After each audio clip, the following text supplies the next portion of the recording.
O, ce vreme frumoasă e de plimba pe afară. Cred că mi-am pierdut de casă. Oh, nu, mi-am pierdut de casă.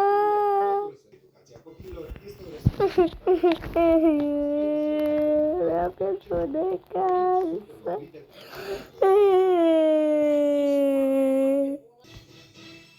Ce de plânsete. Ce faci aici, copile? Am pierdut de casă, mă poți ajuta să mă duc până acasă? Da, sigur că te ajut. Poftim, te-am adus acasă, copile. Mulțumesc, domnule, acum sunt în casă. Sunt în casă. Să-mi fac ghiozdanul pentru mâine. Gata. Acum să mă joc puțin Roblox. Aici. Stai că cred că mai am un calculator și jos. Dar mă merge, este, da. Stai că eu am uitat acasă, că da. Ok. Pun la scaun. Bun. Hai, du-te. Hai.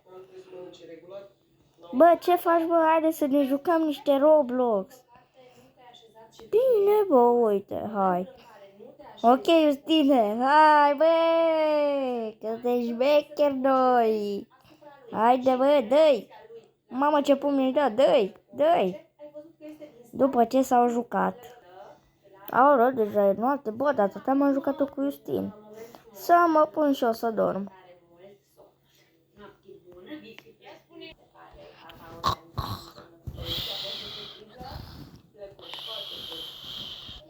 Au. De ce iară trebuie să plec din pat? Nu mai am chef să dorm. Să văd cât e ceasul pe telefon. Aoleu, e doar 2 dimineața. Aoleu, bă, trebuie să mă mai pun să mai dorm. Că mâine am test la matematică. Bun, să mă duc la etaj. Să mă pun din nou să dorm. Am mai stat puțin în pat, după ce a dormit.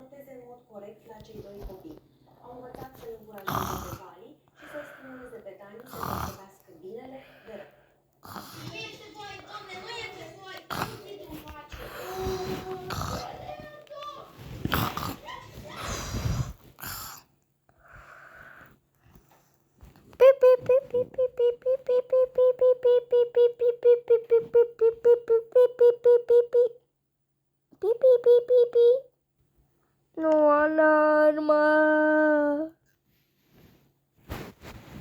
Nu, alarmă!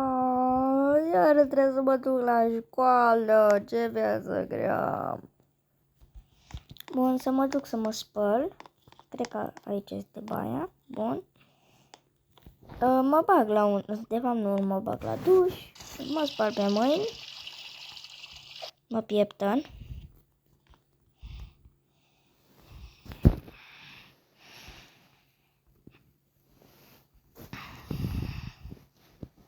Mă spăl și pe dinți. Bun. Acum să plec. Să plec la școală. Să mă duc să-mi iau ghiozdanul. Bun, acum să mă duc la școală. Să-mi iau trotineta din garaj. Acum să mă duc la școală.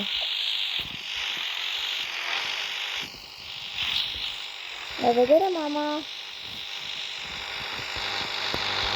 Să mă duc la școală. Ce zi faină să am azi la școală. E pe aici. Nu pe aici. Nu știu unde mai repede la școală. Bun. Să-mi las trotineta aici. Să-mi pun toate lucrurile mele în dulap, adică telefonul. Pac. Închide dulapul. Intru în clasă. Salutare, doamna! Știu că astăzi vom da test, însă m-am pregătit foarte bine. Salutare, doamna, crezut că sunteți doamna. Salutare! Salutare! Astăzi vom da test la matematică din tot ce am învățat. Știu asta, domnul profesor, de-am și venit primul. Ok, văd că nu mai vine nimeni în clasă, deci vom da testul. Bun, am testul, acum să îl fac. Acum, domnul profesor, când am lăsat testul meu pe catedră. Foarte bine, acum o să-ți dau notă. Bun, bifat. Ai 10, chiar 11. Foarte bine, Luciane, bă, foarte bine. Așa te vreau. Bun, mi-am luat testul, acum să mă duc la loc în bancă. Ei, am luat 10. Ei. Mă, cred că este pauză, mă pot duce să-mi iau telefonul din dulap.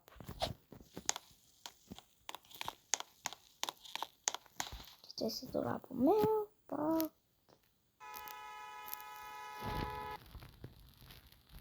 Da, bă, Justine, am luat 10, bă, deci de 10 am luat. Bă, nu-ți vine să crezi, bă, că am luat 10 și eu n-am învățat nimic. Deci eu am mers pe noroc. Frate, bă, nu te cred, bă, că am luat 10. Bun, acum eu voi pleca acasă. Ne vedem astăzi pe Roblox, cred, până nu știu dacă mă mai joc. Pa, pa! Bun, i-am luat trotineta, acum să plec.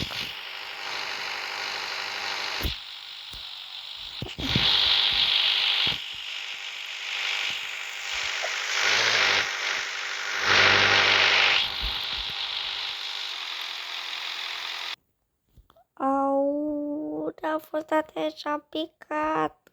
Au, mâna mea.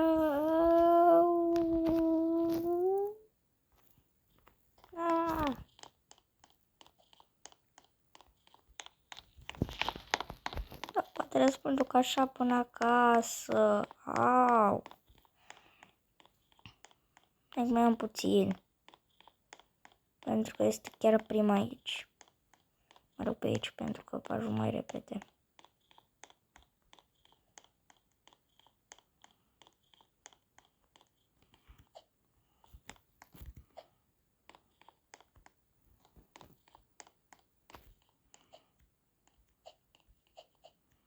Să urc scările.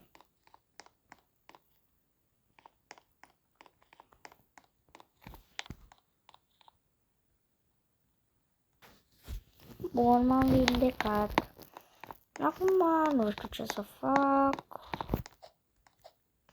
Sincer, aș cam avea chef să stau pe telefon.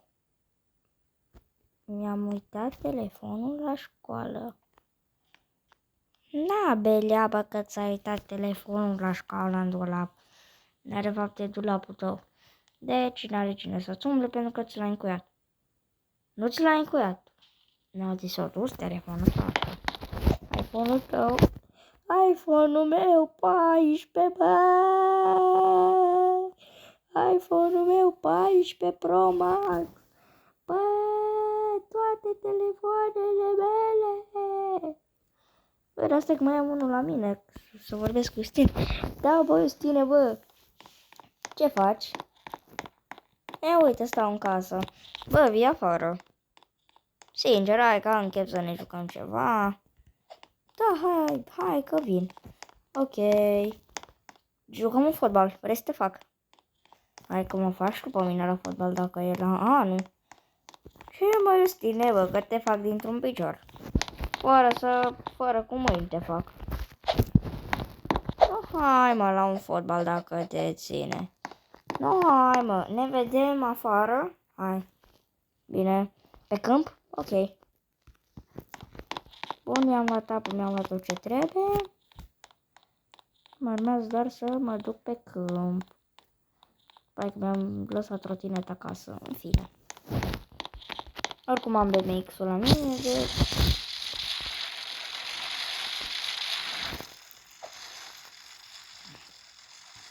Nu, deci aici au zis iar că o să ne jucăm. Bun, deci aici. Ok.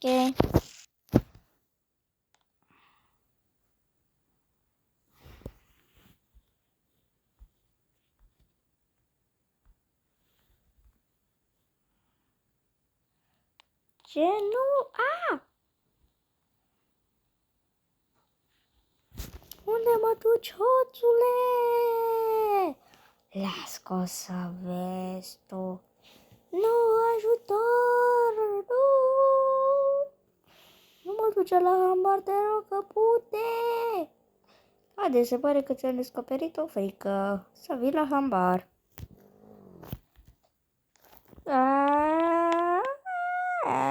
Nu! Au, chiar era nevoie să mă împingi. Pe bune, bă, chiar era nevoie să mă împingi. Bun. Smorg sus. Bun, o să sar pe aici. Fugi, ia-ți BMX-ul, bă! BMX-ul meu! Bun, l-am luat. Fugi! Stai, pe aici. Fugi! Fugi! Vine ăla după mine, nu! Oricum merg prea tare și cred că o să pic. Hai că ce aici ceva. Opa, opa, opa. Nu! L-am făcut pe ăla să cadă. Dacă te duci mașina, urâtule. Bun, mă duc pe aici.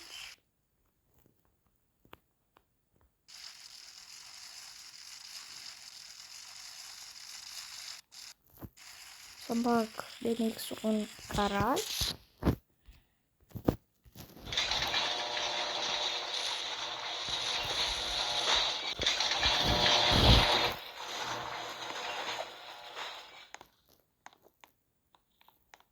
Să-mi închid ușa.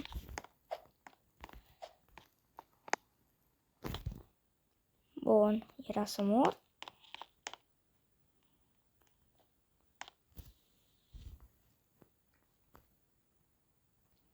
Și cam așa a fost partea 1 din Brookhaven Story cu Justin și Lucian. Dacă mai vreți astfel de... Dacă vreți și partea a doua, apăsați pe butonajul de like să facem măcar 100 de like-uri și voi face partea a doua.